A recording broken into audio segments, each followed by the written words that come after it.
아침 목상에 오신 여러분들을 환영하고 축복합니다. 또 이렇게 하루의 첫 시간을 하나님께 드릴 수 있게 허락하여 주시면 감사드리고요. 특별히 오늘은 이번 한 주간의 시작이자 또 이번 달 3월 달의 시작입니다. 이제 새로운 달이 시작됐고 이제 봄이 시작되었는데요. 여러분 정말 새롭게 시작된 이번 달에도 정말 하나님께서 우리 각자의 삶 가운데 또 특별한 하나님이 주신 은혜를 맛보는 그런 시간들이 되었으면 좋겠습니다. 오늘 특별히 쉬는 날일 텐데요. 쉬는 날임에도 불구하고 이렇게 아침 묵상 기억해서 이렇게 또 하나님 말씀 볼 때 하나님께서 또 필요한 은혜를 우리 각 사람에게 주시지 않을까 싶습니다. 오늘은 계속해서 기도원의 말씀에 대해 살펴보고 있는데요. 우리를 다스리소서라는 제목을 가지고 사사기 8장 22절부터 35절까지 말씀을 함께 읽어봤으면 좋겠습니다. 우리 22절 말씀을 같이 한번 읽어볼까요? 같이 읽겠습니다. 그때 이스라엘 사람들이 기드온에게 이르되 당신이 우리를 미디안의 손에서 구원하셨으니 당신과 당신의 아들과 당신의 손자가 우리를 다스리소서 하는지라. 예, 그때에는 언제냐면 이제 전쟁이 끝난 다음이에요. 정말 이스라엘 백성들이 미디안의 지배를 받죠. 그래서 그들 하나님 앞에 부르짖습니다. 우리를 구원해 달라고. 그러자 하나님께서 사사 기드온을 세우죠. 기드온을 세워서 이 전쟁에 미디안과 전쟁을 하게 합니다. 그런 다음에 승리하게 돼요. 그런데 승리한 다음에 이스라엘 백성들의 반응이 이상하다고 그랬죠. 뭐라고 그랬어요? 정말 하나님의 은혜로 승리했으면 뭘 해야 돼요? 하나님께 감사하고 정말 하나님께 영광 돌리고 정말 하나님 섬기며 살아야 되는데 오히려 정말 하나님을 섬기고 하나님께 찬양하고 감사하지 않아요. 오히려 뭐라고 이야기합니까? 기드온에게 이르되 당신이 우리를 미디안 손에서 구원하셨으니. 이 말은 지난번에 살펴본 것처럼 한쪽의 진실이죠. 분명히 하나님께서 기드온을 통해서 이스라엘 백성들을 뭐 했어요? 구원하셨어요. 그래서 기드온을 통해서 이스라엘 백성들을 구원했기 때문에 기드온의 역할이 중요했습니다. 하지만 기억해야 될 것은 기드온은 누구예요? 단순히 도구에 지나지 않는다는 거예요. 궁극적으로 미디안의 손에서 구원하신 분 누구예요? 하나님이에요. 하나님. 하나님이 구원했음에도 불구하고 당신이 구원했다라고 이야기를 합니다. 그럼 왜 이렇게 이야기했냐는 거예요. 왜 이렇게 이야기했을까요? 지난주 우리 금요일날 이것들을 이야기하면서 무엇을 얘기했냐면 망각에 대해서 이야기했어요. 이스라엘 백성들의 가장 큰 문제는 뭐냐면 기억하지 못하는 거예요. 잊는 거예요. 하나님이 주신 은혜도 잊어버리고 나중에는 뭐까지 잊어버려요? 기드온이 자신들에게 행했던 그 선행까지도 잊어버려요. 그래서 가장 심각한 문제가 망각이라고 얘기했어요. 그런데 이 망각이라는 게 되게 재밌어요. 우리는 기억하지 못하는 게 망각이잖아요.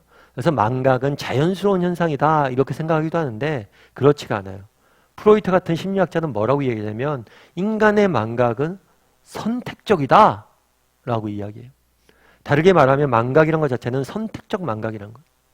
그러니까 사람이 원하는 것을 잊어버린다는 거예요.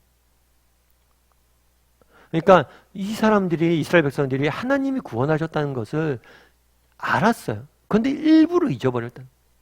그리고 오히려 뭘 하길 원했던 거예요? 기드온이 자신들을 뭘 해달라고? 다스려달라고 요청했던 거예요. 그러니까 의지적으로 사람들이 일부러 하나님을 잊고 기드온에게 다스려달라고 이야기했던 거예요. 그럼 왜 그랬냐는 거예요. 왜 그랬냐는 거예요. 가장 중요한 이유는 그것이 아닐까 싶어요. 하나님은 보이지 않으세요. 보이지 않는 하나님. 그리고 누구예요? 보이는 인간. 그래서 이스라엘 백성들이 중간중간에 계속해서 우상을 만듭니다. 우상을 만드는 이유도 뭐냐면 우상이 보이기 때문이에요. 하나님이 보이지 않죠. 그러다 보니까 보이지 않는 하나님을 의지하기보다는 뭐예요? 보이는 인간을 의지하길 원하는 거예요. 그런데 이런 우리도 그런 이스라엘 백성 같은 어리석음이 있을 수 있어요? 없어요? 있죠. 여러분 보이지 않는 하나님을 의지하는 것보다 정말 눈에 보이는 재물과 눈에 보이는 사람들과 정말 눈에 보이는 무엇을 더 솔직히 말해서 우리 의지하지 않습니까? 어려운 일이 닥치면 여러분 어떠세요? 하나님 앞에 바로 달려갑니까? 아니면 주변에 힘 좀 쓰는 사람들 찾고 있진 않아요. 정말 우리의 특징이 뭐냐면 인간의 특징이 뭐냐면 보이지 않는 하나님보다는 보이는 인간을 더 뭐하기 쉽다는 거예요? 선호하기 쉽다는 거예요. 그럼 왜 이렇게 보이는 것에 집착할까요? 사실 이것은 보이는 것에 집착하는 게 아니에요. 보다 근본적으로는 기다림의 문제예요. 하나님의 응답은 기다림의 시간들이 필요로 합니다.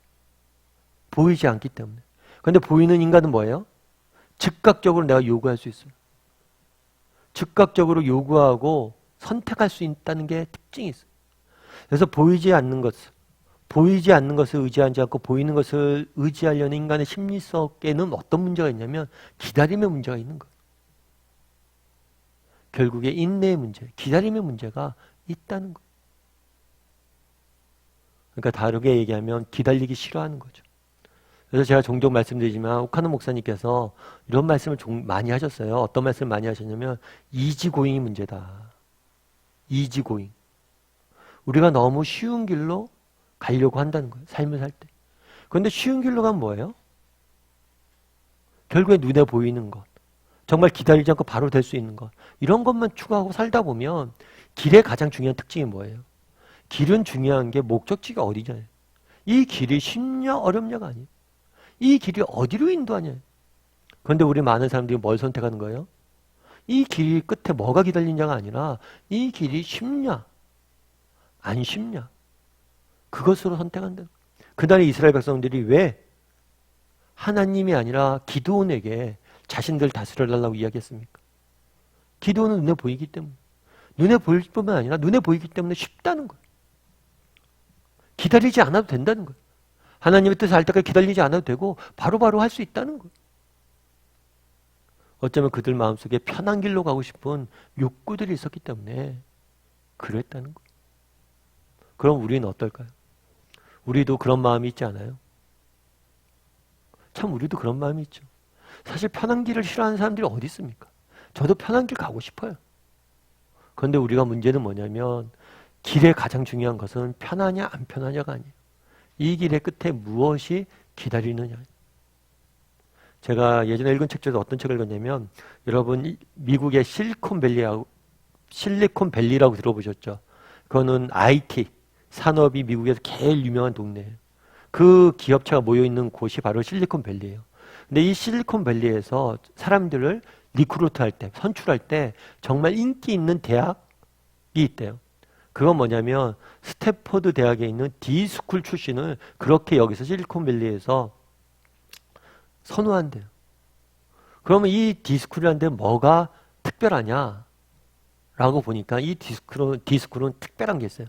그건 뭐냐면 이 D스쿨의 특징은 최다 실패자들이 모여있어요. 뭐냐면 여기서는 제일 중요한 건 많이 시도하는 거고 그 다음에 실패를 두려워하지 않는 거예요. 끊임없이 실패하는 사람들 계속해서 실패하도록 사람들하고 실패하게 도전하고 실패하고 실패하고 그러니까 D스쿨 출신은 전부 다 실패를 굉장히 많이 맛본 사람들이 이 D스쿨 출신이에요. 그런데 왜 실리콘밸리에서 이 실패만 하던 사람들 뽑냐는 거예요. 왜냐하면 실패를 통해서 이들은 더 많은 것들을 성공이 주는 것을 주지 못하는 것을 배웠기 때문에 쓴다는 거예요. 참 제가 일리가 있다라는 생각이 들었어요. 사실 성공의 길이 쉽죠. 그런데 성공을 통해서 배울 수 있는 건 어쩌면 굉장히 적을 수가 있어요. 오히려 실패를 통해서 우리는 더 많은 것을 배우게 된다는 거예요. 정말 하나님도 마찬가지죠. 우리 인생을 인도할 때 뭐 할 수가 있어요? 이런 어려운 길, 고난의 길을 허락하실 수도 있고 때로는 기다림의 시간들을 허락하실 때도 있다는 거예요. 그런데 우리는 뭘 선택하길 좋아해요? 이지고잉, 쉬운 길을 가길 선택하길 좋아하는 거죠. 그날에 왜 이스라엘 백성들이 정말 하나님을 버리고 기드온에게 달려갔습니까? 쉬운 길을 선택한 거. 우리 한번 돌아봤으면 좋겠어요. 나는 어떤가? 나는 정말 이지고잉 쉬운 길을 선택한 사람이 아닌가? 물론 여러분 억지로 어려운 길을 선택하라는 게 아니에요. 중요한 건 쉽냐 어렵냐가 우리의 기준이 돼서는 안 된다는 거예요. 이 길의 끝에 무엇이 기다리고 있느냐? 그것을 바라봐야 돼요. 그것을 바라봤을 때 우리는 길이 쉽든 어렵든 걸어갈 수 있는 거예요. 이런 점에서 내가 정말 신앙생활을 할 때도 또 직장생활을 할 때도 가정생활을 할 때도 정말 쉬운 길을 선택하는 사람은 아닌지 정말 하나님이 내게 원하신 게 무엇인지, 이 길의 끝에 무엇이 기다리고 있는지를 고민하면서 선택한 사람인지 돌아봤으면 좋겠어요. 그리고 정말 쉬운 길이 아니라 하나님이 말씀하신 생명의 길, 정말 하나님이 말씀하신 지시하신 길로 가고자 노력할 줄 아는 사람이 되었으면 좋겠어요. 사실 예수님 믿는다는 거 쉬운 일 아니에요. 정말 하나님 보이지 않는 하나님 믿고 기다린다고 기도하고 기다리는 거 쉽지 않아요. 하지만 우리가 믿고 그렇게 보이지 않는 하나님을 믿고 바라고 기다렸을 때 하나님께서 반드시 좋은 것을 응답하실 거 약속하셨잖아요. 그런 믿음을 가지고 보이지 않는 하나님을 섬기고 바라고 기다리며 살아가는 사람이 되었으면 좋겠어요. 그렇게 살아가는 사람이 되겠다고 고백하고 이번 한 주간 시작했으면 좋겠습니다.